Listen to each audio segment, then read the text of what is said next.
We did like 7.5 million. First year I did it, launched it, scaled it. You did 7.5 million in the first year? Yeah. When you start getting payroll and team members and like the thing that you started to love doing, it becomes this like monster that you're kind of more managing than you are like enjoying your business. How long does it take for your competitors to funnel hack your stuff or buy one of those your courses online for $35 that these fucking people sell to your Instagram followers and stuff like that?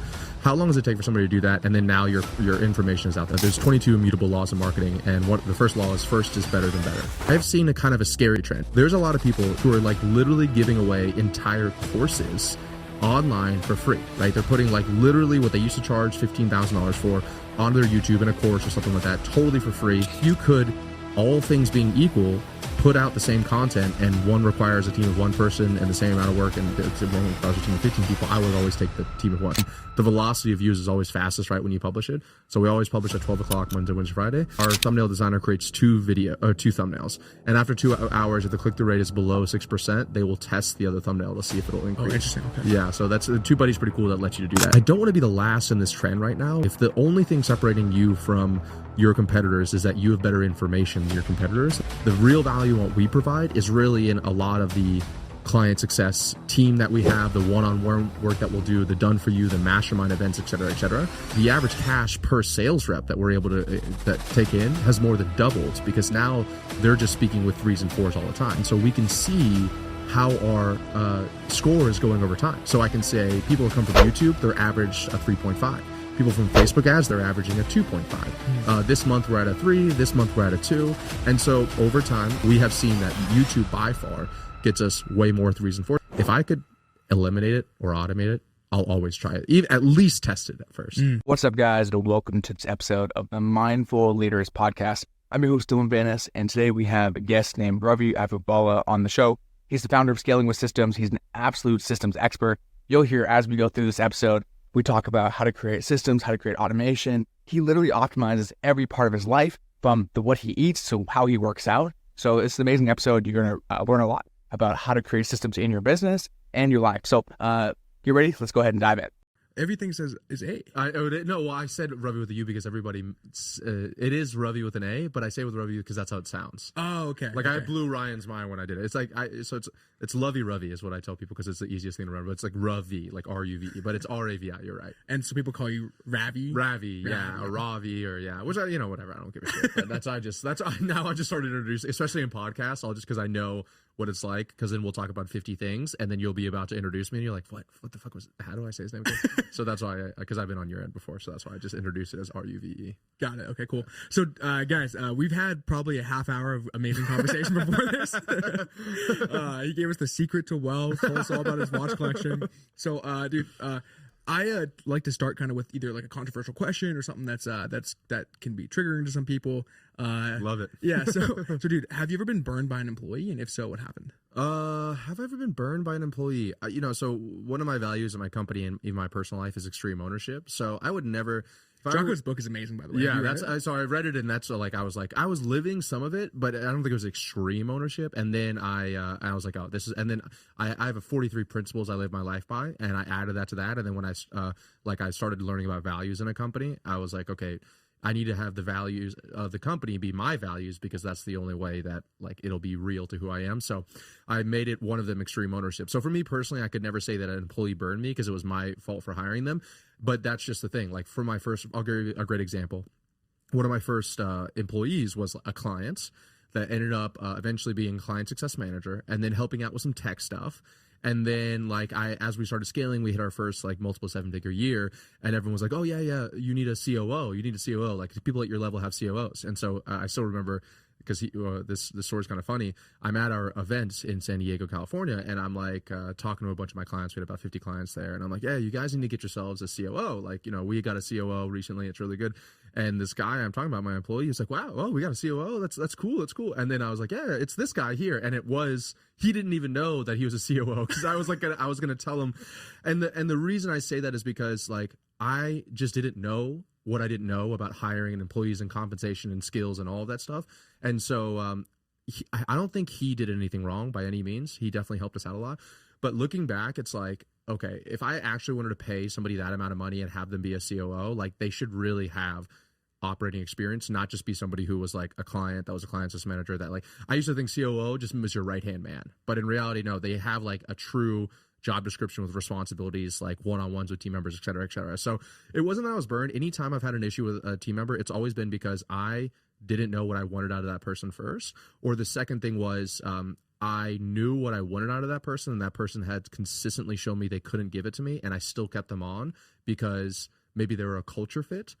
And so I was friends with them, but they weren't a skill fit. And to me, those are always the hardest people to fire because it's like you're boys with this person, but you know that they're not going to go anywhere. So even in the past like 6 months, I've done like 2 or 3 fires just like that, and it's always so hard because like there's some of your original employees, but most of the time the people that have burned me were just because I was naive.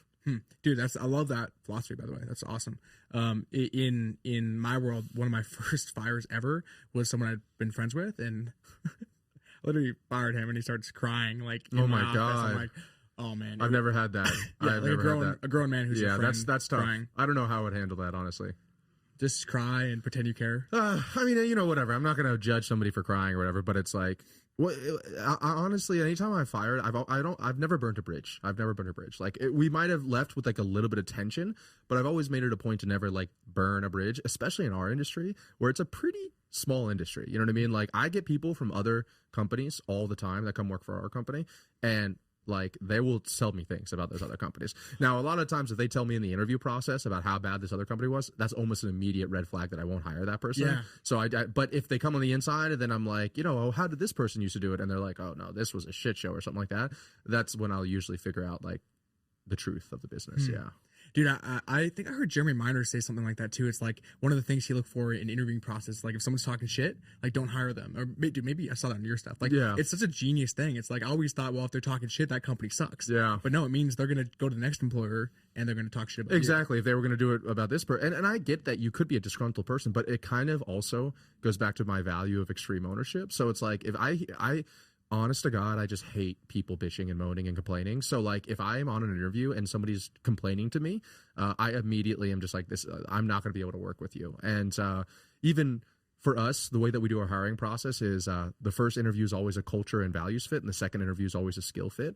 And before they even get on the first interview, there's like a skill test question to make sure we're not wasting time. So it's like skill test question, culture, values fit interview, and then like a true skill interview. And so on the culture one, I'm usually asking like, give me an example of something that went wrong at your last job and whose fault was it? So I'll literally set them up to be able to like lean it on somebody else, and I'll just be able to tell, sometimes they'll watch my content so they know my extreme ownership value, but I'll be able to tell right then and there. And even not recently, but about a year ago, I hired a house manager, and she wouldn't mind me saying this because I said this to her face, but when she first started working with me, she would like complain to me about like her mom or her dad or whatever else it is. And I eventually just had to sit her down, and I was like, look, like, I really love working with you, but I don't like complaining. And so like, whatever's going on in your life, you put yourself there. And because I don't like complaining and I want to take extreme ownership, if you want to keep on working here, then I can't have you complain anymore to me. And since then she's been amazing, and we made that adaptation. But, yeah, I'm kind of extreme when it comes to that kind of stuff, to be honest with you. I don't think it's extreme. I think that like the big part of what we say to our words are like the first tangible reality of like anything we're thinking. Exactly. So if we're speaking something and complaining, it's just like we're taking these thoughts and turning them into matter, right? Sound and energy. So sure. But dude, that's interesting philosophy. Now, when it comes to your team and the people around you, how do you structure your org? Before we went live, I think you said you have, I don't know, you said 65 people? Yeah, between the whole portfolio, we have about 65 people. The organizational chart, we're actually literally going through a reorg right now.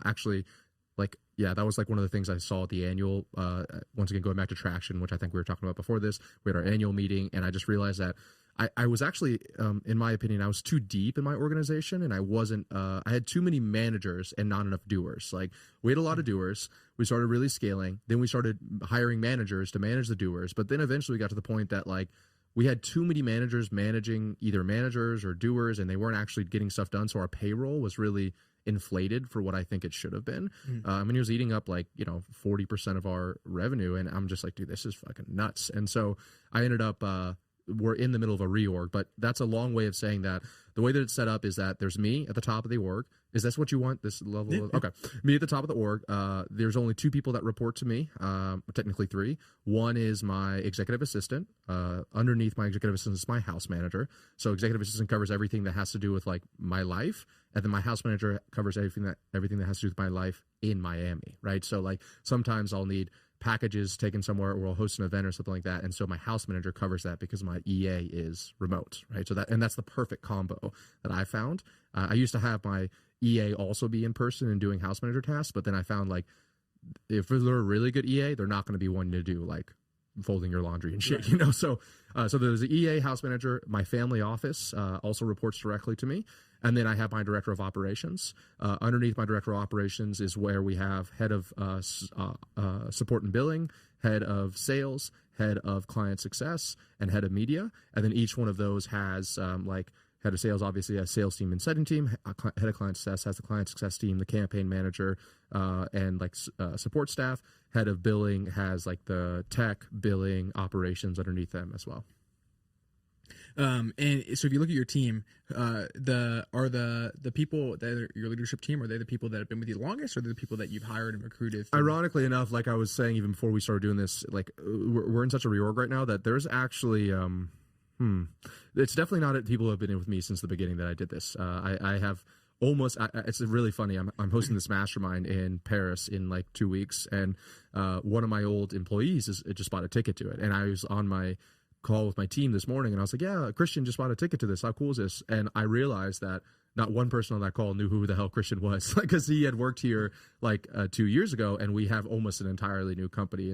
And we don't have turnover. I'd say 90% of the people that leave our company are fires. I can't really think of a lot of people that have quit. I don't know if that's how you define turnover or not, but it's not that they're leaving. But I've just learned that, like I said before, it's just like, I have a tendency to try to want to coach people up and like hold on to them longer than I think that I should. And I'm not doing them any favors either. And so I'm just got like in the past 12 months, I've just gotten much more along the lines of like, look, you're really good at what you do. It's not what I need here. Like I'll give them a chance. We'll do a performance improvement plan, but I'll be like, it's not working here. And I'll just let them go and I'll put somebody else in the place. So the people that are running my leadership team, yes, I will say 2 out of 4 of them moved their way up the ladder, and then the other 2 were outside hires. Okay. So looking from the outside perspective, I think a lot of people would say things you're good at, right? You're good at systems. You're good. I mean, literally, that's the name of your company. But dude, one thing I believe you're really good at is you've been able to sustain your place in this industry for longer than most people. Offers come in, they blow out. Offers come in, they blow out. Like you've been pretty stable in your position for what, like almost 5-6 years? Yeah, 5 years. Yeah. So, just about. Dude, with that being said, like, why do you think that is, and how have you been able to maintain it? Yeah, I appreciate you saying that. That means a lot. It's only kind of coming to the realization like recently where like just people that are saying that the same thing to me recently. I'm super grateful for it. But I was just like, wow, I guess I've never really thought of it like that. For me, I think it kind of comes to another one of our values is client centricity. And so like I used to have a B2C make money online offer, and I taught people like how to like Get rich fast. And so I did that for like a year, and we did well. We did like 7.5 million. First year I did it, launched it, scaled it, and it was great. People were seeing results. You did 7.5 million in the first year? Yeah. Were you in info before that? Like, did you know how to? Yeah, this was like I had scaling with systems for 3 so you years. launched a spin-off So yeah, exactly. I knew what, but it was I was serving a different avatar or whatever. Sure. But yeah, I definitely had skills around like scaling, and I'd done it for thousands of our clients as well. So, and I had always seen all my clients come in on a B2C make money online offer and just seen like them fucking crush it. Like they're not even great entrepreneurs, but because the market for B2C make money online is literally so massive that they could just run a YouTube ad with no targeting on it whatsoever and get like a 6x ROAS, right? And like here I am with like a 2.5x ROAS with like B2B layered targeting. And so I was like, fuck it, let's just try this. It's pretty much teaching people how I like became an integrator and built other businesses. And long story short, I did that for a while, but it just was like not really in line with, we were getting client results, there's no doubt about it, but it just wasn't really in line. Like I just didn't see myself doing that every day for like helping those people every day on a one-on-one basis. I got so much more like juice out of working with business owners and having conversations like this, like, talking about org charts and responsibilities and all that stuff versus like, how do you change your mindset to like make your first $1,000 online. Like I felt like I was kind of, I don't want to say selling myself out a little bit, but I was a little bit on the B2C offer, make money online. And so I just had like, I believe that if you can't do something every day, don't do it for a day. And so I just was like, you know what? And so I literally had this company. I had 30 employees in it. We were doing multiple 7 figures a year. And in December of, not last year, but the year before that, I shut it entirely down. I gave everybody the entire month's pay of December. And then I said, hey, unfortunately, I'm not going to do this anymore. No reason to do it other than I just didn't know I wasn't going to do it long term. So I guess that's a long way of answering your question of just like, it sounds cheesy. I just absolutely really love what I do. I could talk about this literally all day long to anybody that would listen to me. I do want to find better leveraged vehicles of doing this so I can make more money doing it and scale like to 100 million a year. But I think one of the reasons why I've been around and maintained the position is just because client centricity, like we actually care about our reputation very much in this marketplace. I'm very aware of what I say and all of that stuff. And the second thing is that I just absolutely love doing this. And like, it's going to sound cheesy, but I would do this shit for free. Like, you know, I would do this stuff for free any day of the week, but I do have a plane and I do like a lot of nice things. So I do charge money. There's no doubt about it. But yeah, I think it's those two things for sure. Dude, I love that. I think that the offers that have the biggest friction are the ones where the fulfillment's weak. Yes. And so in like make money online offers, you're coming in. Joel Orway had this in his book. Had this, you know, Joel Orway. Yeah. So he had this philosophy where it's like he has like these circles, and it's like kind of goes into like level of buyer sophistication. You're working with sophisticated buyers who've tried and either are doing well or tried a lot of things and failed before. Make money online is like some guy who like just wants to make cash and get his job. Exactly. Totally different mindset. Like they're coming like, you know, nothing against these people, but we had like truck drivers and we had people and like, and then what happens is like you start to build this monster, and then like we were kind of talking about payroll and stuff before, and so then it's like, you know, you start in the beginning serving a certain type of avatar, but as you start scaling, you start to get like to a colder and colder market, and you're like, oh, this person, like they definitely could see results, but they're maybe not, but like then the sales team would close them so you get the ROAS back, and so and then you're dealing with like a 75-year-old person that trying to do tech, exactly, and once again, how do you get them results? Exactly, you can do everything for them, but it's not going to work. And so for us, you're literally nailing it all on the head. I was just like, wow, this is so. Yeah, I would say that another big benefit is the industry that I'm in, like, and the people that I serve. I think there's pros and cons to it for sure, but like our average client is already doing decently well. Like they're already trying to scale their business, and so those people are a lot less likely to be like problems or headaches, and then they would be the person that's literally coming in like, I thought that I was going to make $100,000 like my first 30 days. Yeah. And it also has to do with the marketing though. Like once again, taking extreme ownership. Going back to this, even right before we got on this podcast, we were talking about this industry. It's a little insidious because it's like people copy people, then people make bigger and bolder claims and guarantees, and so then you have to do the same thing, and so then your marketing has to get bigger and bigger, and then there's such a misalignment of expectations between what someone wants, what you're marketing to them, and then what's actually realistically doable in like 30, 60, 90 days of somebody who's like never changed their life at all. And so, yeah, we decided to go, I guess either depending on the way you look at it, upstream or downstream a little bit to where somebody's like past that stage, and they have a little bit of a semblance of like, okay, I have most of the mindset stuff down. I just need help with like marketing, sales, operations, clients, etc. And that's way easier because then it's literally like, oh yeah, just change these 3 things in your business, and then we triple your business in 90 days. Versus it's like, oh dude, you still believe that like, you know, that everything's a scam, and I got to work with you to break down that belief. You know what I mean? Yeah, you made an interesting video on YouTube, which was like a webinar. I mean, all your YouTube content's like a webinar, but it really value packed, and I want to break that down a little bit here. But one of the videos you made was you broke down the 5 levels of buyer sophistication, or things phases in the marketplace, right? Where you go from like brand new, like to where you're having to like reinvent the new. Exactly. And the thing that's interesting is, with that being said, is as we go through those levels, that's when the claims have to get bolder and bolder and bolder. And so I think like make money online, like it goes through cycles, but right now it's in a cycle where it's like there's every single opportunity you can imagine, and they'll probably continue to reinvent it. But where you're at, where do you think you're in that realm? Ironically, so yeah, first of all, I love that you watched that video. I love that. I think like if people understood that concept, especially in our industry, they would just like their lives would be 10 times easier.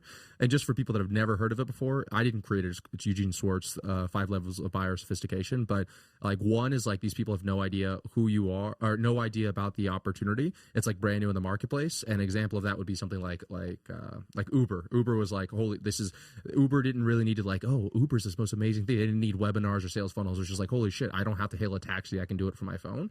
And then there's, just to jump ahead, there's a third level, which is like now there's a lot of people in the marketplace. So now you have to do something more unique. So maybe it's Uber Black instead of just regular Uber. And so they were the first people to offer Uber Black in there. So you no longer have to do a private car service. You can just hire Uber Black to do it.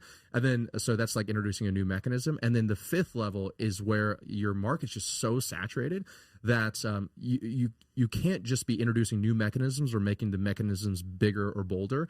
There has to be some kind of even element of storytelling inside of there. And I think that's really where, in my personal opinion, that's where this like kind of creator economy is coming up right now. It's the fact that right now most of the people that are in the creator economy are in such saturated niches where people don't just like they don't just want to be a closer. They don't just want to be a setter. It's like they don't just want to make $10,000 a month online. They want to do that learning from this person that they've been following and learning from for the past 30 days, 60 days, 90 days from some kind of organic branded content. So I think that where we're at right now, it's also I'm in level 5. I think same thing with MMO. You're in a level 5, and we've just invested in the past 4 years and built. I have 880 videos on YouTube. You know what I mean? So like we've been investing into building the brand over the past few years, and I think that's one of the reasons not only that we've stuck around, but that we also do decently well is because it's like people literally we have Hyros, which I know you're familiar with, and like we see the tracking inside there, and like we'll close deals from people that like first opted in 3.5 years ago. Like we're closing them today that have just been following me for years, and so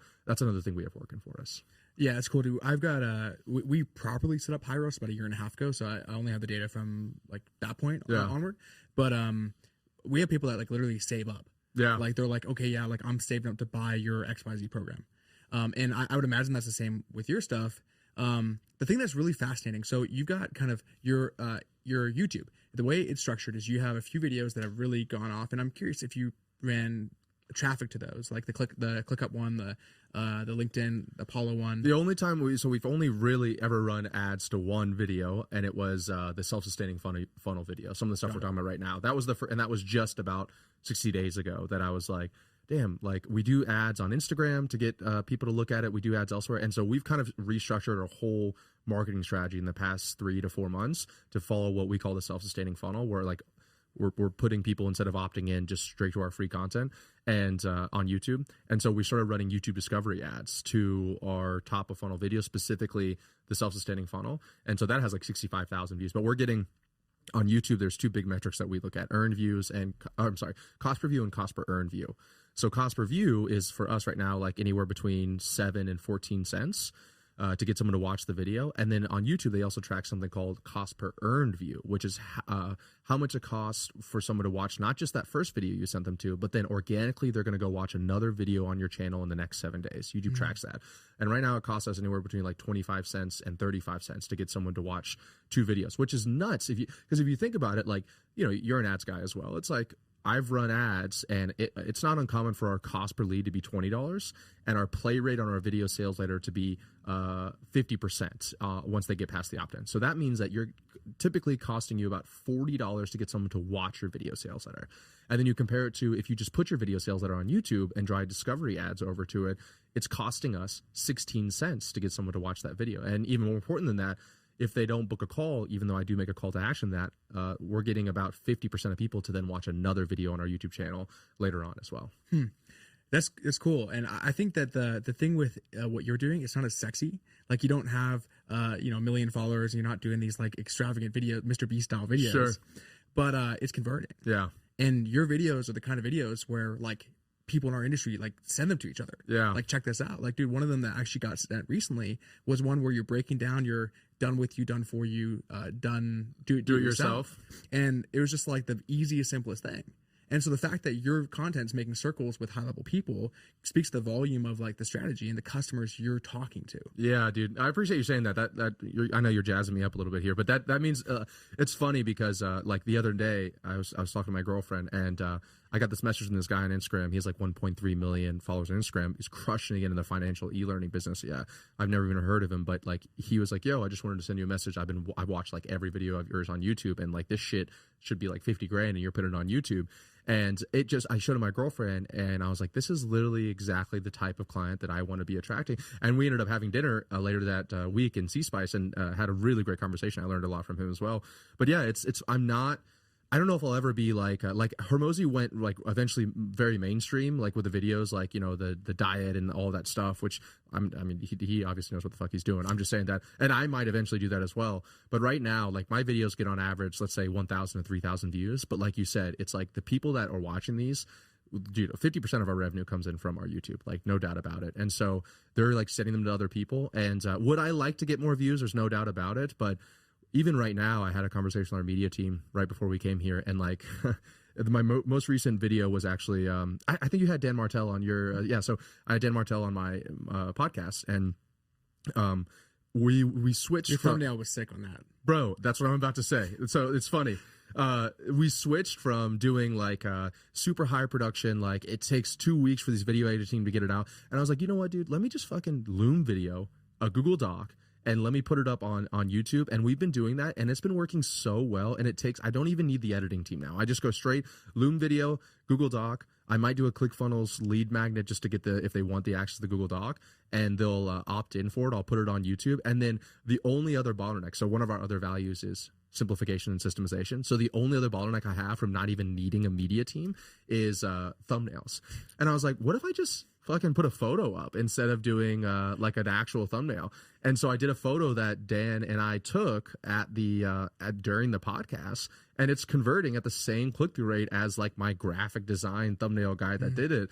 And so yeah, it's like very simple. And so all of that being said, I think the goal is actually next month I want to do 5. So right now we're doing 3 videos a week. I think next month I want to do 5 videos a week and ramp it up. Yeah. And so, but the only way you could do that is if you're doing like raw Loom videos, maybe jump cuts and like photos. I don't think at scale, it would be real difficult to do like crazy animations and thumbnails and all that. I had a media team of 15 people, and I hated it. So like I like this kind of leader approach for sure. Unless you're a full-time content creator, like, you know, then then it might make sense. Yeah, but like at the same time, just answer me this question: if you're a full-time content creator and you could, once again, who I'm going after is different than maybe what the person who's like trying to be Mr. Beast on here. But like if you could, all things being equal, put out the same content, and one requires a team of 1 person and the same amount of work, and one requires a team of 15 people, I would always take the team of 1. Even if you had 10%, 20% less views or something like that, if you could do it by yourself, you know, you and I were talking about this before we started rolling here. Like when you start getting payroll and team members and like the thing that you started to love doing, it becomes this like monster that you're kind of more managing than you are like enjoying your business. And so I'm always the fan of like, we definitely have team members, like I said, but if I could eliminate it or automate it, I'll always try it. Even, at least test it at first. With the content though, what scares a lot of people I speak to, and I don't have this limiting belief, but some people do, which is like, if I give them all this free stuff, they're not going to buy my course. Yeah. Like, have you noticed any impact on that? It's a good question. So like, I think that I was having this good conversation with Ryan Pineda earlier about this too. So like what I used to do was like, I would create videos and I would create products, high ticket, low ticket videos, and I would just do whatever I wanted to do.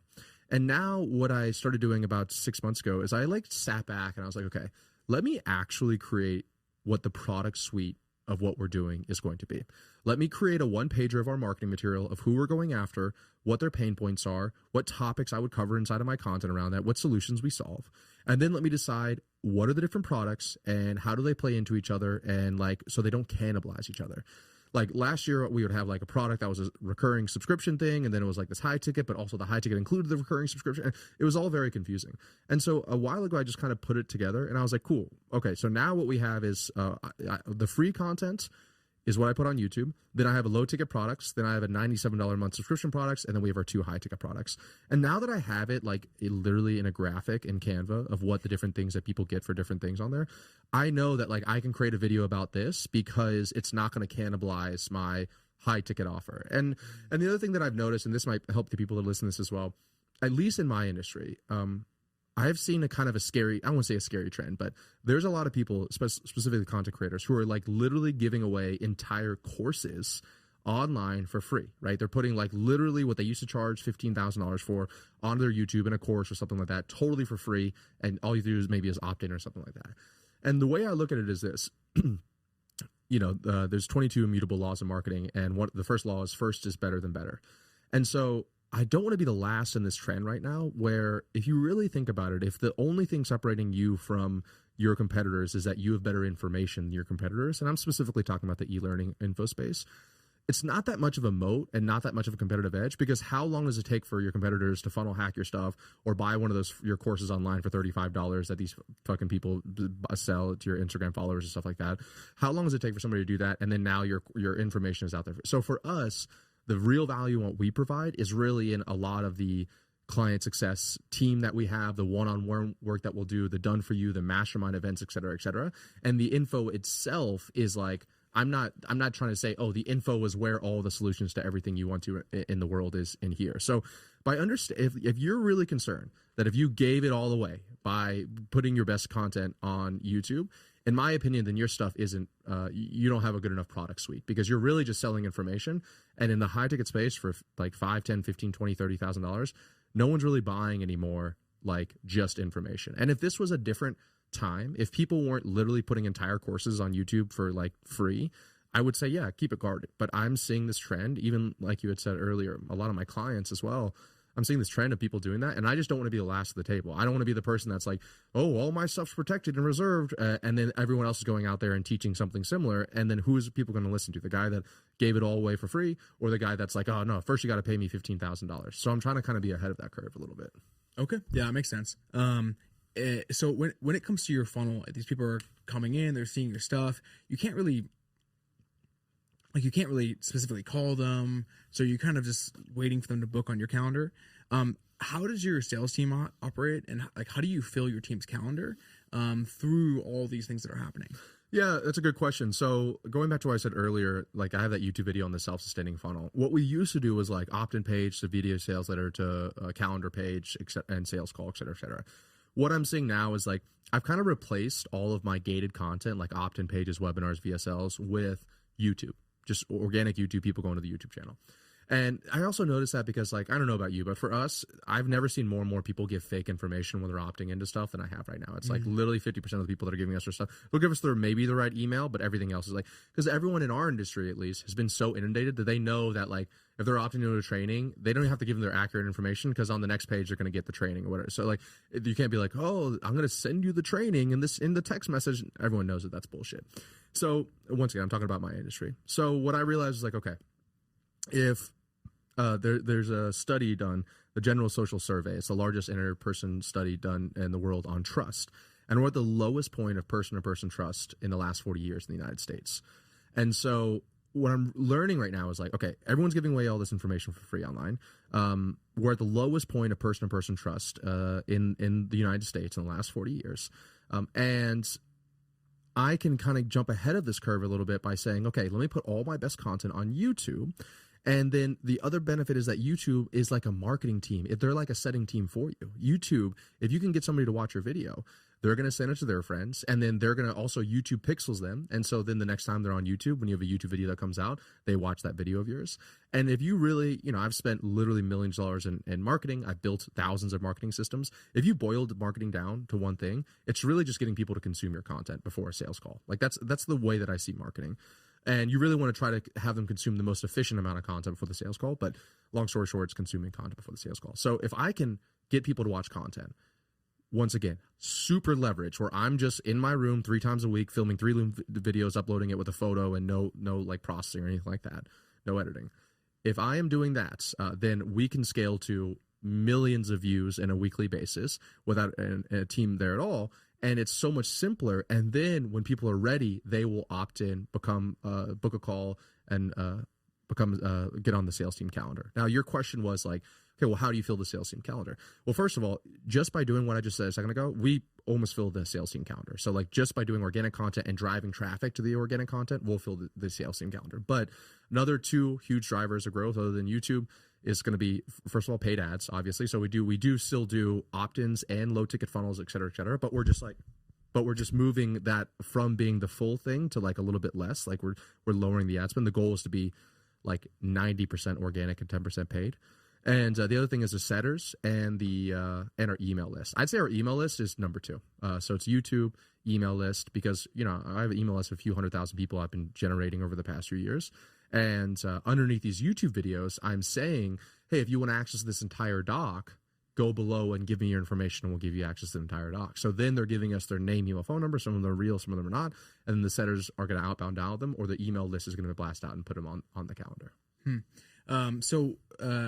Have you noticed that the quality of your people is better given the content you're making, or is it just like the same? No, it's way better. It's like not even a question. That's the only reason we did it is because like a year ago, we put something we call the sales call scoring calculator into our company. So the number one, I've worked with like thousands of sales teams. Dude, every sentence you have is, I put the system in, and then this is the result. Because I'm a huge systems guy. Yeah, but because I just don't. I'm like, okay, if we're gonna do something, we need to solve it forever. I don't want to just do Band-Aid solutions. So I like literally part of our process is like, how do we solve this once and for all?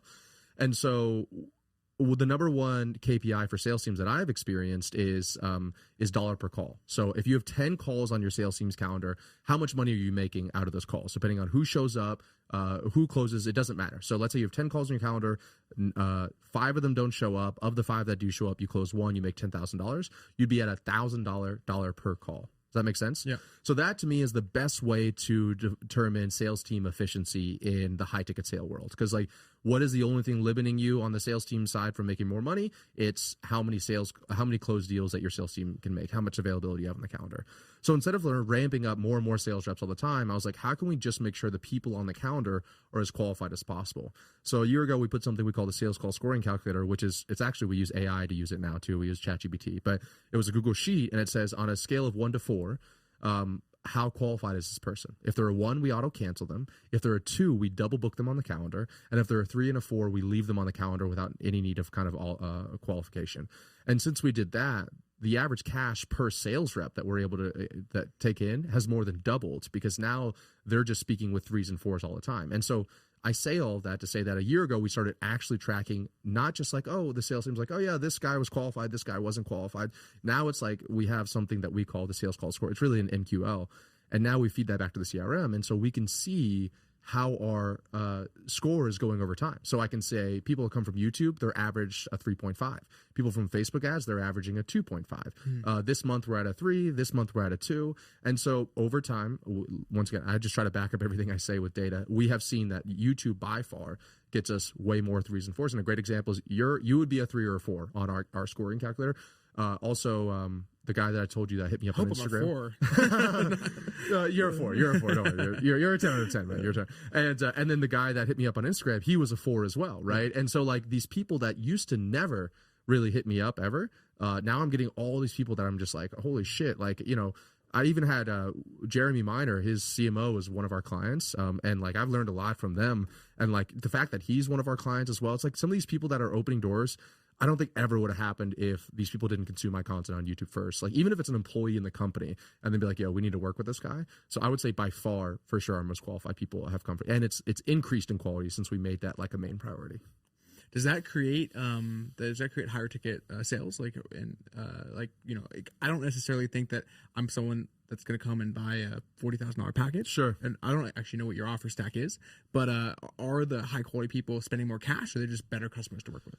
That's a good question. I don't know, because our offer stack the price point has relatively stayed the same in the last 2 years. I couldn't say if like the average lifetime value has increased since we've done that. The velocity of sales has increased, but sure, you may not spend $40,000, but you may send the video to somebody else. Or let's just say, for example, on this YouTube video here, or this podcast that we're doing here, you've said you watch my videos, which I'm super grateful for. And so somebody listening to this that respects and likes you, they were going to be like, oh, wow, he says that he likes Ravi's videos, so maybe I should check out Ravi's videos. And then that might lead to a sale in addition to that, because you're kind of transferring your trust over to me.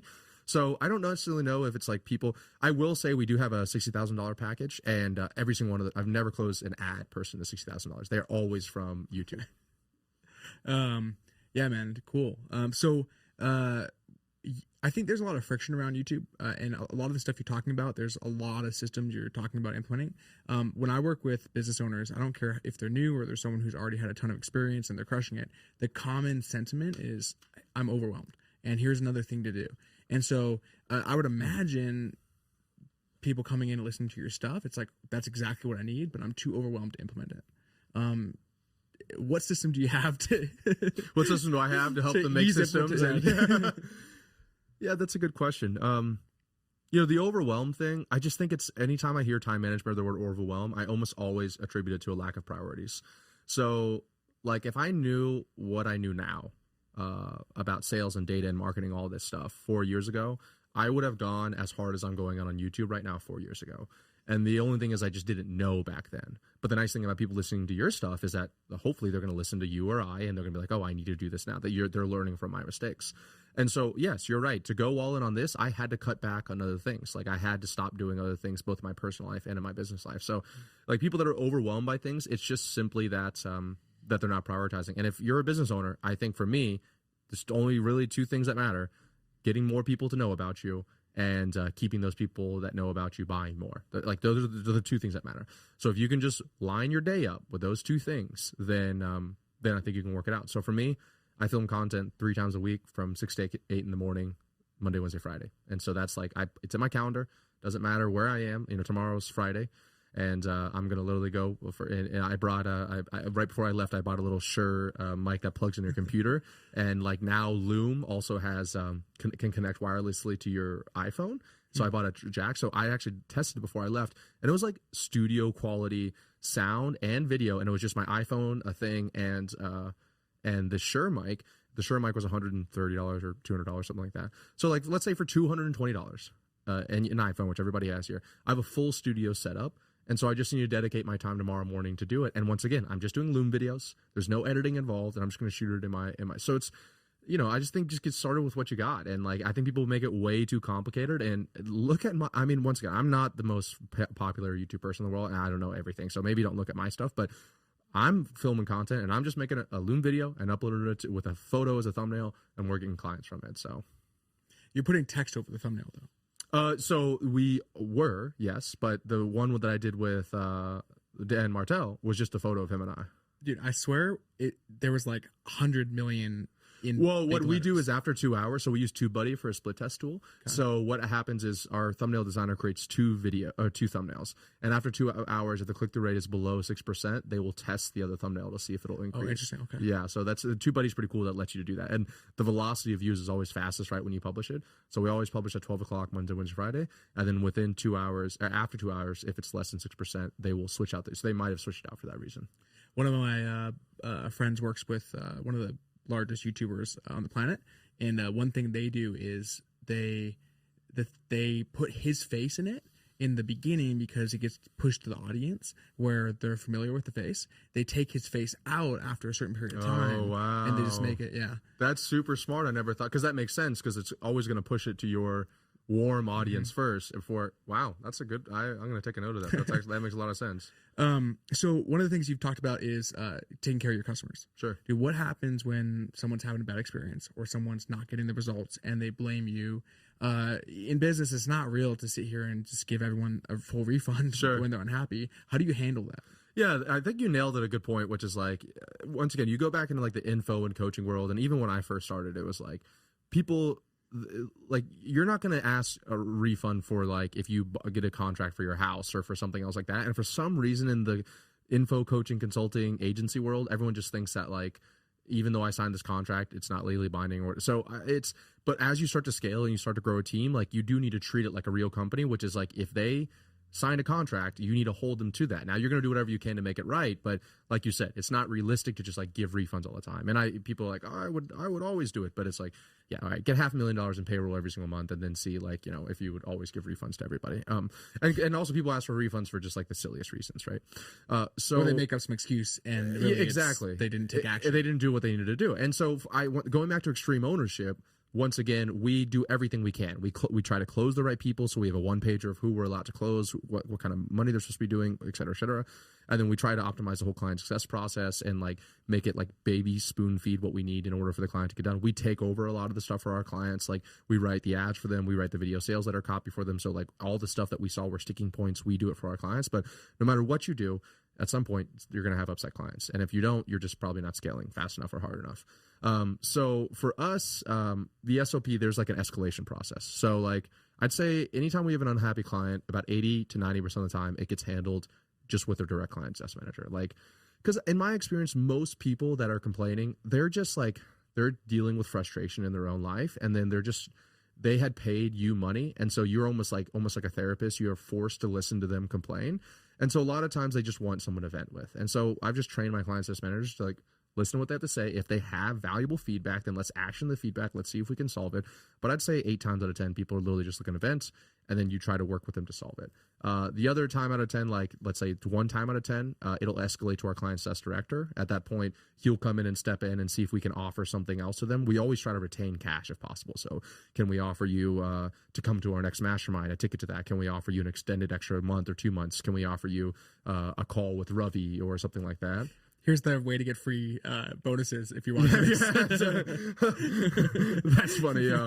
Once again, just giving it all away. You know what I mean? That's like what I'm doing. And then the final path would be bring it, because I'm also the head of legal in our company. So because in our org chart. So a final path would be to bring it to me, and then like if absolute worst case scenario, I'll get on a call with them. And in radical transparency, we have no guarantees.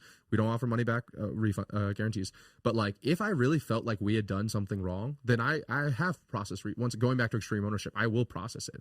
But kind of similar to when I'm having a conversation with an employee, if I'm letting them go, we just have I get all of the data and all of the information before we get on the call. Oh, you promised me this on the sales call. So then I pull up the sales call and we look at the transcript and I control F that word. And well, I thought. So like I just battle it with logic and I'm like, look, you came to us because you wanted to solve this thing. You're obviously not solving it. I think we both can agree it's potentially a little bit of both parties here. What if we do this XYZ thing? We'll do this and we'll step in and do this for you instead of we'll do this special thing. And I'd say every single time between those 3 things, it's like everything is solved. Yeah. That's cool, man. Dude, we've talked about a lot your offers, the way you recruit talent, building an infinite amount of systems in your organization. Dude, on the personal end, there's some things that, dude, I don't know, you necessarily talk a lot about. You do talk about some things in your personal life, like sure. your planes, for example. You have, what kind of plane do you have right now? So I have a Piper Cherokee 6. It's a 6-seater prop plane, and I'm in the process of buying a Cirrus SR-22. Okay, nice. Yeah. Don't they say Cirrus is like the Rolls Royce of like the yeah, they call I'm a Porsche man, so they call it the Porsche of the skies. Yeah, okay. yeah, and it has a parachute in it as well, so it's like way. You see that safer. video recently of the guy, the parachute, like he deployed it? No, I haven't. Oh, no. dude, it was like from like a month ago, and it went really, viral. Yeah, and did he save his life? Yeah, it saved his life. Yeah, the plane was so, but who gives a shit, dude? That's why you have insurance. Everyone's like, oh, I don't want to ruin my plane. I'm like, dude, fuck that. Yeah, that's what literally I'm paying insurance, $14,000 a year in insurance for. Like they can take the plane, and I just want to take care of the people that are in the plane. Dude, the plane was coming nosediving. The parachute's like, because that's how it comes down. It nosedives. Yeah. And then it comes down. It literally hits a dumpster. You hear the guy scream inside the plane as it hits the ground, and the bystander's just filming. Oh my god. The guy gets out and is like, steps on the ground. He's like. But can you imagine that like real life scenario, dude? And it's going fast too. Yeah, it's not slow. Like it's definitely slower than if you didn't have a fucking parachute. That's for damn sure. But you know, I'm very fortunate. I've never been, I'll knock on wood, in an engine out scenario. But like, you know, it's you as a pilot. That's all you think about. And like when you're flying the plane, you're always thinking about what they call best place to land. So you're always literally thinking like, if the plane engine went out right now, how would I land the plane 24/7 when you're flying that plane? So it would just be so much nicer to just be, I would still be doing that, but it's like, you just have way more options. Cause yeah, I wouldn't think like, oh, I'm going to land it in this dumpster. But then if you're like floating down, it makes it more realistic, land in a dumpster and then walk away. Okay. I took lessons, flight lessons in Cirrus. Oh, nice. And I took my first class. And when I did, he did what's called a stall. Yeah. Which you fall 500 feet in like this. Sure. And when we landed, I said I'm never flying. Really? Yeah. I mean, I'd be open to it. Sure. But I'd rather just, you know, even get into like a Pilates or something. And Yeah, have somebody else fly for you. The eventual goal for me, so my dream is like within 5 to 8 years, I want to get a property that's like 8 acres, and I want a runway on my property. Nice. And I want like a Pilates or maybe a Vision Jet, which is also by Cirrus as well, and like be able to take my family and like literally be able to land and take off in my backyard. So that's the eventual goal. But that's funny about the stall thing. And for people that don't know, stall is like literally when you pull back on the plane enough that the wind is not going over the wings enough to sustain lift, and so you literally, that's how people actually crash the plane. Like you literally drop down and then you break it by going down on the throttles. But I could see how it could be a little bit of a jarring experience, like because you are pretty much just free falling, like G-force coming up, and it's a little scary. Dude, why planes and flying? For me, it was because like in the past, you know, I've been doing the business stuff for like 5 years now, first in agency and then scaling with systems. And for me, all I was doing in my life was like work and working out. That was like my entire life consisted of that. And then I love talking about work. Like I said, I would talk about it forever, but I kind of wanted to be a little bit more of a Renaissance man, where it's like I could have a conversation with somebody else about something other than like business and working out. And so I go back to like systems, and I was like I literally was going online. I was trying to think of like, okay, what has utility? What could be a tax write-off? What could be something? I'm always trying to do something unique, right? Going back to 22 immutable laws of marketing, they would say new is better than better. So I was like, what could be something that's totally different that nobody else is doing? And so anyway, like at the cross section of this Venn diagram was flying, and so and I just went up in the first discovery flight, and my instructor was like, "This is the first time you've flown a plane?" And maybe he was just jazzing me up because he wanted me to be a student. But I was like, "Yeah." He's like, "Bro, yeah." And so, and I got the average student gets their license in about 70 hours in the United States, and I got mine right at you have to do minimum 40 hours. I got mine at 40.2 hours. So I also, not only did I want to do it, but then I was like kind of innately good at it, and then the benefits, like it's just once you get up there and you actually do fly it by yourself on your first solo flight, it'll change your life. Dude, I love it, man. Dude, thanks so much for coming on. How can people connect with you and learn more? Yeah, of course. I appreciate you having me on. It was an awesome podcast. Yeah, you can go look up my name anywhere, Ravi Avubala, RaviAbubala. And like we had talked about on my YouTube channel, I have like over 800 videos on there, or you can go to scalingwithsystems.com and we can help you out maybe there. Cool. Thanks, dude. This was fun. My pleasure. Boom. Bang.